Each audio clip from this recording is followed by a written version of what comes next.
Bismillahirrahmanirrahim. Assalamualaikum warahmatullahi wabarakatuh. Alhamdulillahirabbil alamin wassalatu wassalamu ala asyrofil anbiya'i wal mursalin wa ala alihi washabbihi ajmain amma ba'du. Pertama-tama marilah kita panjatkan puji syukur kita atas kehadirat Allah Subhanahu wa taala yang telah memberikan kita nikmat sehat sehingga kita dapat berkumpul pada mata kuliah Sistem Politik Indonesia pada hari ini. Salawat dan juga salam tak lupa kita haturkan kepada Nabi besar kita, Nabi Muhammad SAW, yang telah membimbing kita dari zaman kegelapan ke zaman yang terang benderang seperti saat ini. Pada kesempatan kali ini, kami dari kelompok 6 akan mempresentasikan hasil diskusi kami dengan materi lembaga legislatif. Sebelum itu, izinkan saya memperkenalkan anggota kelompok kami. Yang pertama, Husni Alim, yang kedua, T. Niken Pahira, yang ketiga, Windy Guspanora, yang keempat, Intan Ardiana, yang kelima, Nadil Ihsan Satria, dan yang keenam adalah Malia Azhara. Selanjutnya akan ada pembacaan materi dari teman kita Husni Alim kepada Husni, dipersilakan. Lembaga legislatif. Lembaga legislatif merupakan salah satu dari 3 konsep trias politika yang diterapkan di negara kita Indonesia. Lembaga legislatif merupakan lembaga negara yang mempunyai kekuasaan dalam membuat undang-undang. Dalam artian menyampaikan pendapatnya sebagai artikulasi kepentingan dan agregasi kepentingan masyarakat. Mereka diambil dari partai politik karena merupakan perwujudan dari masyarakat. Lembaga legislatif bersifat plural dan menawarkan kemungkinan baik perwakilan sekaligus keberagaman dalam politik untuk menjembatani hubungan yang lebih dekat antara wakil dan pemilihnya. Lembaga legislatif ini juga terdiri dari MPR, DPR, dan DPD. Terima kasih kepada Husni. Materi selanjutnya akan dibacakan oleh Intan Ardiana. Kepada Intan, dipersilakan.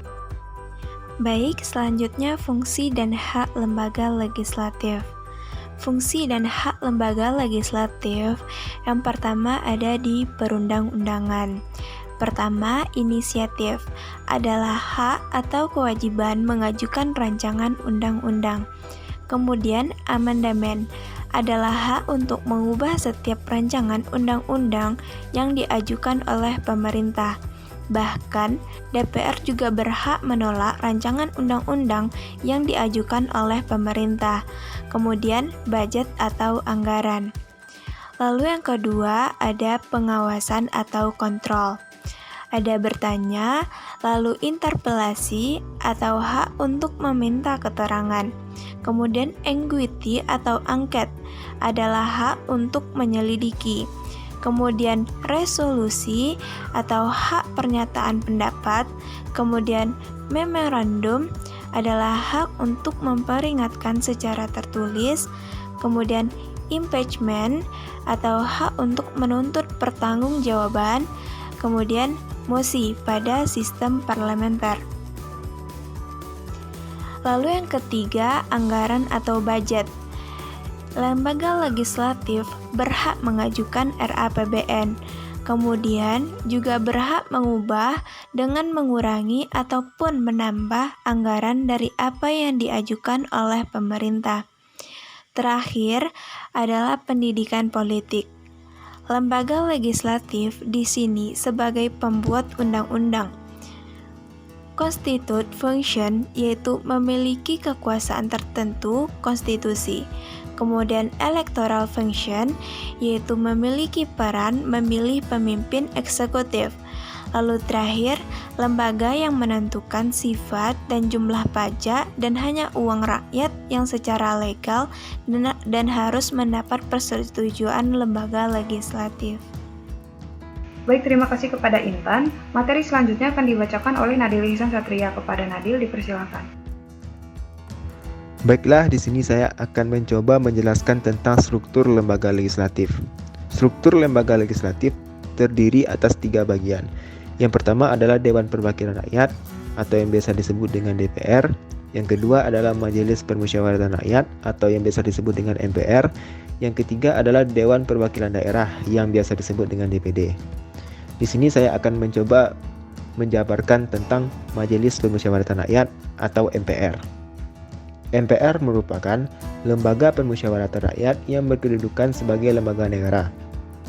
MPR terdiri atas anggota DPR dan anggota DPD.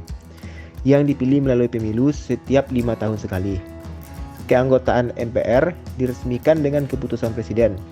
Peresmian anggota MPR sekaligus dengan peresmian anggota DPR dan DPD yang ditetapkan dengan satu naskah dalam keputusan Presiden. Masa jabatan DPR dan DPD selama 5 tahun dan berakhir bersamaan pada saat anggota MPR yang baru mengucapkan sumpah dan janji. Sebelum memangku jabatannya, anggota MPR mengucapkan sumpah dan janji bersama-sama yang dipandu oleh Ketua Mahkamah Agung dalam sidang paripurna MPR. Berikut adalah tugas dan wewenang dari MPR. Yang pertama adalah mengubah dan menetapkan Undang-Undang Dasar. Yang kedua adalah melantik Presiden dan Wakil Presiden berdasarkan hasil pemilu. Yang ketiga adalah memberhentikan Presiden dan Wakil Presiden dalam masa jabatannya menurut Undang-Undang Dasar. Terima kasih kepada Nadil. Materi selanjutnya akan dibacakan oleh T. Niken Fahira. Kepada Niken dipersilakan. Terima kasih kepada moderator. Saya akan membacakan materi selanjutnya, yaitu tentang DPR. DPR atau Dewan Perwakilan Rakyat. DPR merupakan lembaga perwakilan rakyat yang berkedudukan sebagai lembaga negara. DPR beranggota para wakil rakyat dari partai politik yang dipilih melalui pemilu. Pemilihan itu dilaksanakan dalam suatu pemilu oleh semua warga negara Indonesia yang telah memenuhi persyaratan. Masa jabatan anggota DPR adalah 5 tahun.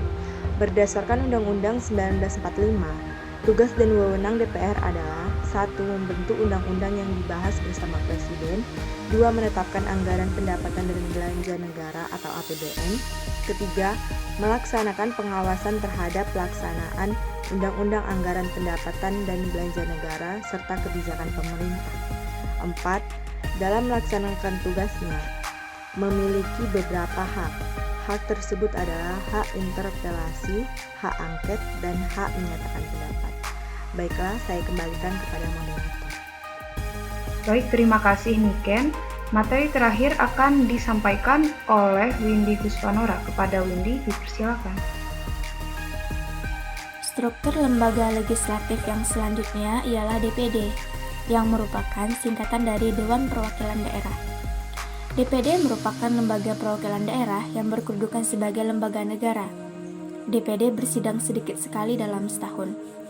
Anggota DPD tersebut dipilih dari setiap provinsi melalui pemilihan umum. Anggota DPD yang merupakan wakil dari setiap provinsi tersebut ditetapkan sebanyak 4 orang.